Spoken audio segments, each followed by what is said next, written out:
Welcome to Talk Tickers. Today we're doing a deep dive into one of the most mysterious and consequential figures in corporate finance, Goodwill Impairment. It really is. It's this enormous non-cash charge that just hits the bottom line like an asteroid. It can wipe out years of reported earnings in a single quarter. And it's a hugely important topic because when those goodwill impairment charges hit the income statement, they're not just, accounting noise. Right. They often lead to very sharp stock price reactions because they signal that the intangible value a company thought it bought was, well, it was simply never there. Exactly. So our mission today is to figure out what drives this massive write-down. Is a large impairment charge just a boring mandated accounting thing, or is it a flashing red light for a fundamentally flawed investment strategy? I think we're going to find it's almost always the latter. And the data from 2024 makes that extremely clear. Okay, let's start there then. Let's unpack this with the recent aggregate data. Looking at 2024, the total amount of goodwill impaired in the U.S. saw a pretty significant, almost worrying increase. A 16% increase, approximately. It climbed from $83 billion up to a staggering $96 billion. That is a substantial jump. Yeah. It must reflect the market grappling with higher interest rates, slower growth, all that stuff. It does. It challenges all those lofty assumptions that were made during the M&A boom years. But what's truly fascinating here isn't just the total sum.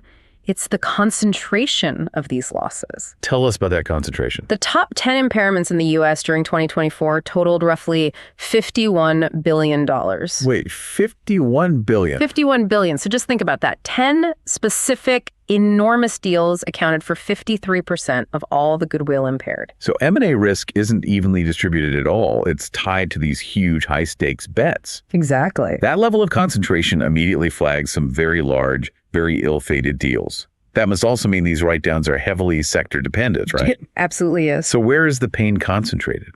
The charges in 2024 were really clustered in three specific sectors: communication services, consumer staples, and healthcare. And collectively, those three represented about 67% of the entire goodwill charge for the year. Why those three specifically? I mean, what links a streaming platform, a toothpaste company, and a hospital chain?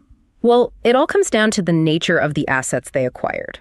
In communication services, for instance, companies made massive acquisitions to lock down customers, especially in streaming and content. Okay, so that goodwill is tied to customer lists, anticipated synergies. Precisely. And when subscriber growth slows down or competition forces price cuts, those future cash flow assumptions, the very things that justified the high price, they just evaporate. That makes sense. The value of a loyal customer base is huge, but it's also volatile.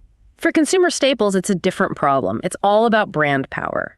The deals there rely heavily on acquiring this perceived brand value, that loyal relationship that lets you charge a premium. So when inflation hits and people trade down to cheaper generic brands. Exactly. The supposed power of that acquired brand is suddenly in question, and that leads to impairment. And healthcare. Healthcare saw massive M&A driven by aging demographics and vertical integration. Companies paid extreme premiums for clinic networks, specialized IP. But if the cost savings don't materialize, or regulations change, then those rich premiums, that goodwill, have to be written off. So yeah, these numbers show a lot of ongoing scrutiny over those specific intangible assets. Okay, so if that's the current headache, we need some historical context. To really get why these charges happen, we have to define goodwill itself. It is the ultimate intangible asset. It arises when one company buys another for a premium, so paying more than the fair value of the target's identifiable assets and liabilities. So if you buy a company for $10 billion, but their buildings and inventory only add up to, say, $4 billion in net tangible value. That extra $6 billion is recorded on your balance sheet as goodwill. And that $6 billion reflects the secret sauce you bought, right? Precisely. It's the non-physical advantages. A powerful brand, loyal customers, proprietary tech, valuable IP, even just a great company culture. These things are valuable, but, and this is crucial, they're subjective. They're hard to quantify and very easy to exaggerate. And because that valuation is so squishy and subjective, it created huge problems historically. Absolutely. The complexity led to situations where companies would just carry goodwill on their books forever, slowly amortizing it. It allowed massive overpayments to stay hidden for years. Until they couldn't. What was the tipping point for regulators? It was the infamous $99.7 billion Goodwill Impairment from AOL Time Warner in 2002, right after the dot-com bubble burst. Nearly $100 billion. Just saying the number highlights the sheer scale of the value destruction we're talking about. It's still the largest corporate loss ever reported. It changed everything. That was the moment the Accounting Standards Board basically said, this old system isn't working. We need a forced objective check every single year. Let's talk about a case study that really connects that overpricing with the downfall. The eBay acquisition of Skype in 2005. A classic example. eBay bought Skype for $2.6 billion. And at the time, eBay was a high-flying tech darling. Their stock return was more than double the S&P 500. So their shares were extremely rich, bordering on overvalued. Right, and they used that stock heavily in the transaction. So management was sitting on a pile of what they saw as cheap currency, their own inflated stock, and they decided to spend it. And that overvaluation laid the exact groundwork for the failure. Just 2 years later, in 2007, eBay announced a massive goodwill write-off of $1.43 billion related to Skype. Wow, that's 55% of the original price, just gone. Disappeared into thin air. It's a perfect case of the dangerous link between an acquirer's inflated stock price and the later destruction of shareholder value. That brings us right to the investor context. How does this process actually work on the balance sheet? What are the mechanics of the write-down? Under US GAAP, specifically ASC 350, public companies have to run an impairment test at least annually. Or, whenever a triggering event occurs, like a huge stock price slump. And it's not a simple exercise. Not at all. It's a rigorous, multi-step process designed to challenge management's original optimistic assumptions. Walk us through those steps. I know there's a qualitative part and then a quantitative one. First, they do the qualitative assessment, often called Step 0. It's basically a risk check. They look at broad external factors, the economy, interest rates, new competition. And if those factors suggest there's a problem? Then they have to move on to the heavy lifting, the quantitative assessment. This is where they start crunching the numbers. Exactly. The core of this test is comparing the fair value of the reporting unit to its carrying amount. Could you clarify what a reporting unit is? It's not the entire company, is it? That's a great question because it's key. A reporting unit is typically an operating segment or a piece of one. It's often the specific part of the business that made the acquisition. So if a giant company acquires a niche service, that service is the reporting unit being tested. Okay, so if that acquired segment is clearly generating less cash than they expected when they paid that huge premium. And they have to write down the difference. And that loss hits earnings immediately. It creates major volatility, especially during economic downturns. That's a crucial point.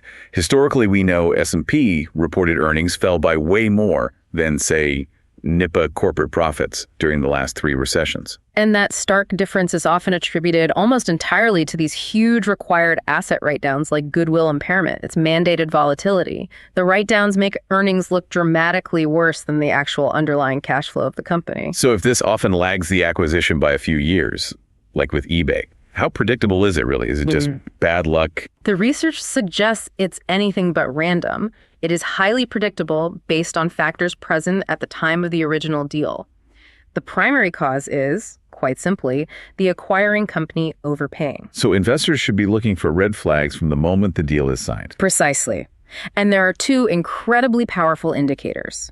First, a high percentage of the deal being paid for with the acquirer's stock. Yeah, this second. An inflated amount of the purchase price being assigned to goodwill.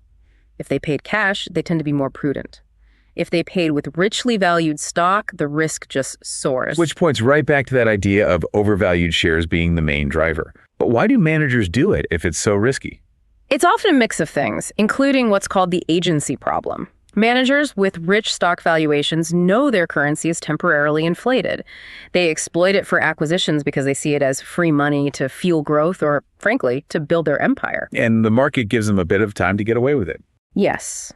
The recognition of these impairments typically lags the deal by an average of 2 to 3 years. That window is critical. When you see a large impairment today, you need to ask what deal they made back in 2021 or 2022. The write-down is just the delayed realization of a past mistake. Let's talk economic implications. There's a cynical view that says a write-off is just the reversal of the original stock overpricing. If my stock was overvalued by $2 billion when I bought the company, the subsequent impairment is just the market correcting itself. That's a tempting view, but the economic reality is much harsher. The research shows that acquisitions made with overpriced shares often make the negative returns worse than just the simple stock price correction. The deal itself was just ill-advised. So a goodwill impairment signals much more than just an accounting adjustment. It signifies a flawed investment strategy, a substantial, permanent loss of value for shareholders. And it really shines a light on governance. If you paid a huge premium for customer loyalty, you better be actively monitoring that loyalty. Because if customer loyalty starts to erode, the whole basis for that goodwill collapses. And the risk of a future devastating write-down just shoots up. this has been a critical breakdown of a metric that is far more than just a footnote. Before we wrap, we always like to leave our listeners with one punchy question to frame their thinking. Let's do it. For any investor looking at a company's acquisition history, this really cuts through the noise. The one punchy question you should always ask about any major acquisition involving significant goodwill is, when assessing an acquisition involving significant goodwill, what was the primary currency used for the transaction? Was it cash or was it stock? Why is that the key? Because evidence overwhelmingly suggests that using richly valued shares is the single most powerful indicator of a future goodwill write-off.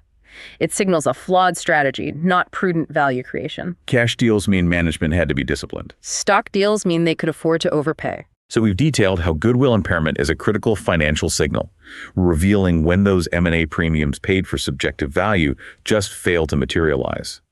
The current surge highlights a sustained pressure on assets acquired across major sectors. And for investors, understanding the subjective nature of goodwill and monitoring those red flags, especially overpaid stock finance deals, is absolutely essential for predicting future earnings volatility. Don't let management tell you it's just an accounting blip. We encourage you to use these insights to look deeper into the balance sheets of companies engaging in M&A. Next time you see a massive goodwill charge hitting the headlines, ask yourself if the seeds of that impairment were sown years ago when management decided to spend their inflated stock instead of hard cash. Thank you for joining us for this deep dive into corporate accounting and M&A strategy.